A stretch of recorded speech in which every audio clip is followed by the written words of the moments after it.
Yahuraya este día el mga nuevo elegido oficiales del gobierno local. Uno del mga importante visita durante la ocasión amo el arzobispo del Zamboanga, Romulo de la Cruz. Taresa según él que puede cumplir el mga oficiales del gobierno local, el di la mga promesa con el mga gente y si cosa el di la mga responsibilidad. Tapiri también según si de la Cruz con el mga gente para hacer también semejante rezo. May we ask also all our people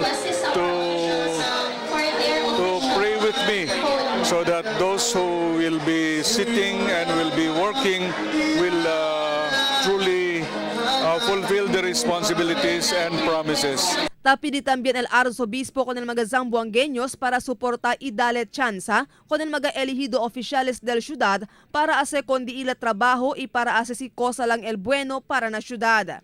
Este también el de su pedimiento para con el mga elegido oficiales del entero país.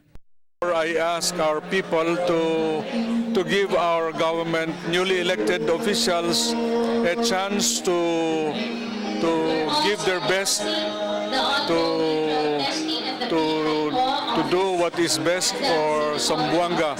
Takre según él que hindi fácil el trabajo na gobierno. Por eso tapidi según él con el mga oficiales para con pasensya maneja con el gobierno.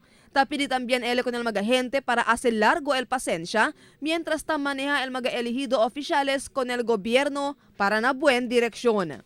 And I hope and pray that we will all be patient because again governance is not an easy thing to do. And therefore, let's be patient as we continue to journey on this earth. Marifita Mayo, Dateline Zamboanga.